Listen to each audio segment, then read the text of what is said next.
नमस्कार, मैं हूं आपके साथ मनीषा डिंडोरिया। स्वागत है आप सभी का प्यारा हिंदुस्तान पर। जंतर मंतर पर खाना बांटने वाले जुनैद पर योगी का जो है अभी एक्शन हुआ है। आपको बता दें, जुनैद सुप्रीम कोर्ट गए हैं गुहार लगाते हुए कि पुलिस उन पर हरासमेंट कर रही है, टॉर्चर कर रही है उनकी फैमिली को और उनको। तो इसी पर बात करने के लिए मुफ्ती शमून काज़मी जी इस वक्त मेरे साथ में हैं। इनसे हम बातचीत करेंगे। सर, हमने देखा था जंतर मंतर पर जुनैद जी जो हैं 5 टाइम का खाना लेकर आ रहे थे स्टूडेंट्स के लिए, दिन रात मेहनत कर रहे थे, खिला रहे थे उन्हें। ऐसे में उन पर जो है योगी बाबा ने एक एक्शन लिया है उनके पुलिस ने, और दिल्ली पुलिस पर हैरेसमेंट का जो चार्ज लगाते हुए वो भी सुप्रीम कोर्ट भी चले गए हैं। क्या कहेंगे आप इस पर? देखिए, मेरी प्रतिक्रिया सबसे पहले ये है कि कोई भी काम कोई भी व्यक्ति करे उसमें ट्रांसपेरेंसी होनी चाहिए, ईमानदारी होनी चाहिए और देश को समर्पण की उसके अंदर भावना होनी चाहिए।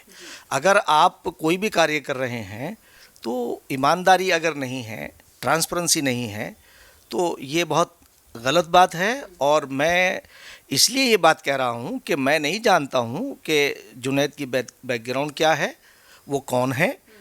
इतना मैंने देखा कि एक युवाओं ने, छात्रों ने एक आंदोलन किया और उन छात्रों के भेष में कुछ असामाजिक तत्व भी वहाँ आ गए। यहाँ तक ठीक था कि छात्र अपनी आवाज़ को उठाते, उन्हें संवैधानिक तौर से उनका पूरा अधिकार है।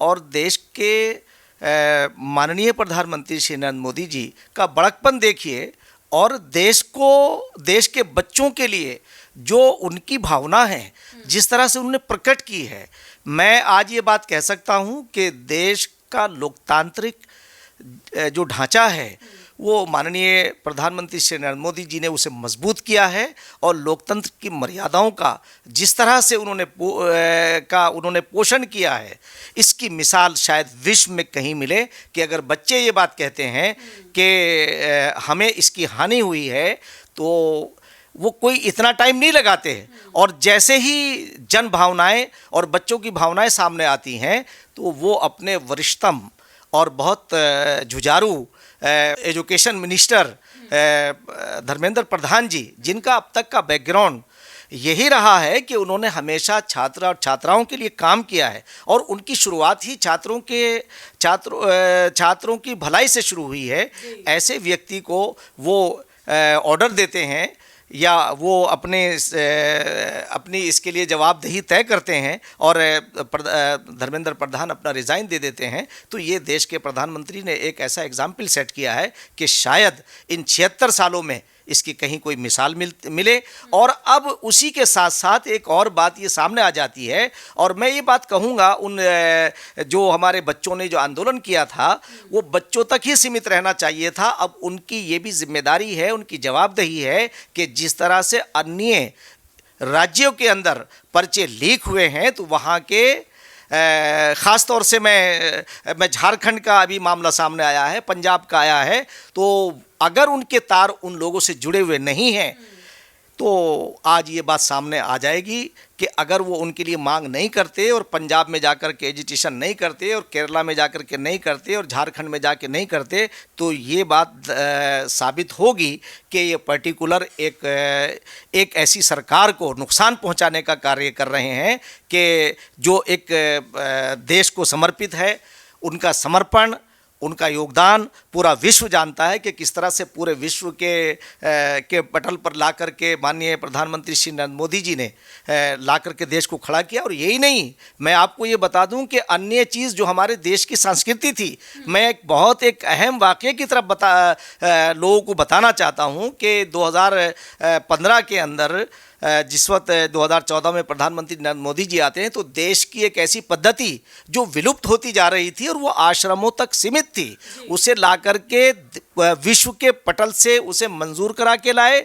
यानी मेरा कहने का तात्पर्य ये है, योग दिवस को आज पूरा देश योग कर रहा है। तो मैंने उस वक्त भी बगैर किसी उसके ये कहा था, 2015 में स्वामी रामदेव जी के साथ हमने योग करते हुए बताया था कि योग धर्मनिरपेक्ष है, जो भी करेगा वो निरोग रहेगा। मेरा ये बताने का मंशा ये है कि एक ऐसा देश का प्रधानमंत्री जो देश को समर्पित है, देश की संस्कृति के लिए, देश की उन प्राचीन जो हमारी पद्धतियां हैं उनका पोषक कर रहा है, ऐसे प्रधानमंत्री ने जब ये निर्णय लिया कि भाई मेरे देश के बच्चे ये कह रहे हैं कि ये जवाबदेही तय होनी चाहिए, तो सबसे पहले अगर पहल की है तो देश के प्रधानमंत्री ने की है। तो मैं समझता हूं कि अगर इस आंदोलन के अंदर जो लोग लगे हुए थे, अभी 3000 लोगों का लगभग या 2500 लोगों का पुलिस ने वेरिफिकेशन किया, उसमें से लगभग 800 या 900 के करीब ऐसे लोग हैं जिनकी बैकग्राउंड क्रिमिनल है, ऐसी उनकी बैकग्राउंड है जिनके ऊपर मर्डर के चार्जेस हैं, जिनके ऊपर पोस्को के अंदर उनमें जो है वो कार्रवाई हुई है। तो आप बताइए कि इस तरह के लोग अगर आते हैं और देश को कमज़ोर करने का प्रयास करते हैं तो ये बात आना ज़रूरी है पब्लिक के सामने, ये पब्लिक डोमेन में आनी चाहिए कि जुनैद या अन्य और लोग, जो भी लोग उसमें सहयोग कर रहे थे, उनके अंदर उनकी ट्रांसपेरेंसी आनी चाहिए, उनकी जवाबदेही तय करनी चाहिए। अगर वो बिल्कुल ठीक है। ये कहा जा रहा है ना कि एक छोटी सी मोबाइल की दुकान चलाते हैं, पेशे से लॉयर भी अपने आप को बताते हैं कि मैं बहुत छोटा आदमी हूँ, मेरी एक छोटी सी मोबाइल की दुकान है। तो ये देखना कि हर रोज़ हज़ारों की संख्या में लोगों को खाना खिलाना, चाय पिलाना, सुबह के, क्योंकि मैं जंतर मंतर पे मौजूद थी, सुबह के नाश्ते से लेकर रात के खाने तक का इंतज़ाम जो है जुनैद कर रहे थे वहाँ पर जंतर मंतर पर हज़ारों लोगों के लिए। तो इतना ज़्यादा पैसा लाना या फिर इतना ज़्यादा खाने का अरेंज करना, इस पर अगर पुलिस जवाब मांग रही है या फिर कार्रवाई कर रही है तो इसमें गलत क्या है? नहीं, देखिए, मैंने तो पहले ये कहा कि इसमें कोई भी गलत नहीं है। उन्हें अपने रिसोर्सेज के बारे में बताना चाहिए और बताना चाहिए कौन कौन लोग उनका सहयोग कर रहे थे। अगर उनके अंदर ये चीज़ें हैं तो उन्हें इसकी तरफ तवज्जो करनी चाहिए। मैं एक बात आपको ये ऐड करना चाहता हूँ कि अभी हमारे उत्तराखंड, क्योंकि मैं उत्तराखंड राज्य से हूँ तो उत्तराखंड की बात नहीं करूँगा तो बात पूरी नहीं होगी। हमारे उत्तराखंड के राज्य के माननीय मुख्यमंत्री पुष्कर सिंह धामी जी, जब भी कोई बात आती है, हमने ये देखा कि हमारी सरकार, हमारे माननीय मुख्यमंत्री पुष्कर सिंह धामी जी इतने ट्रांसपेरेंट हैं, इतने ईमानदार हैं कि उन्होंने नकल विरोधी कानून से लेकर के जितने कानून बनाए, हमने इसलिए हर चीज़ का विश्लेषण करने के बाद ये कहा कि निष्पक्षता के साथ अगर कोई कार्य कर रहा है तो भारतीय जनता पार्टी की जहाँ जहाँ सरकारें हैं, जहाँ जहाँ उनके मुख्यमंत्री हैं, वो अच्छा कार्य कर रहे हैं। और हमारे प्रदेश के अंदर एक आदर्श प्रदेश हमारा उत्तराखंड है, और उत्तराखंड के अंदर जितने कानून हम लेकर के आए, अभी माननीय मुख्यमंत्री पुष्कर सिंह धामी जी ने इन्हीं तमाम चीज़ों को सामने रखते हुए एक बहुत बड़ा फैसला किया कि मदरसों को आधुनिकीकरण करने का। मदरसों को आधुनिकीकरण से इसलिए जोड़ना ज़रूरी है कि अगर वो ट्रांसपेरेंट और ईमानदारी के साथ में उन बच्चों को मेन स्ट्रीम के एजुकेशन से जोड़ा जाएगा, तो आज जिस तरह से ये षड्यंत्र हो रहा है देश के अंदर कि ऐसे असामाजिक लोग आकर के उसे कैप्चर कर लेते हैं और भोले भाले बच्चों का गलत इस्तेमाल करते हैं, तो वो चीज़ रुकेगी। मैं ये बात कह सकता हूँ कि उत्तराखंड राज्य की सरकार ने हमारे मदरसों को आधुनिकीकरण करके उस चीज़ के ऊपर भी अंकुश लगाने का प्रयास किया है कि जिस तरह से इन्हें वोट बैंक बनाया गया था मुसलमानों को, तो और वोट बैंक बना करके कांग्रेस ने अपने कार्यकाल के अंदर ये सारे कार्य किए थे। आज भी कांग्रेस का जो चरित्र है, जो सामने आता है, वो बिल्कुल ये है कि बिल्कुल अराजकताओं की तरह उन्होंने कार्य किया।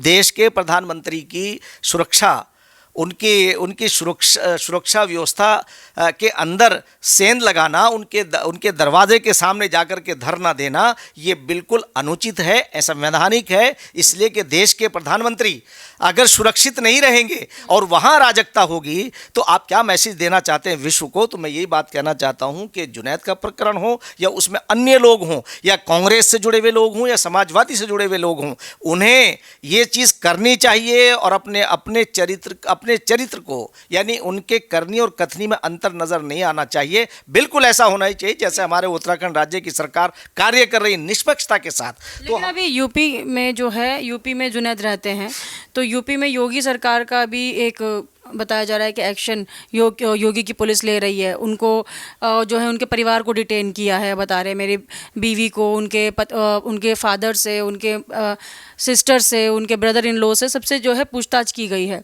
तो इसके लिए वो जो है इंसाफ मांग रहे हैं, और इस पे कई सारे ट्रेंड भी चल रहे हैं सोशल मीडिया पर कि मुसलमान हैं इसलिए ऐसी कार्रवाई की जा रही है उन पर। ऐसा है क्या? नहीं, देखिए, पहले तो मैं ये बात कह देता हूँ कि ये इसका हिंदू और मुसलमान से, सिख और ईसाई से कोई ताल्लुक़ नहीं है।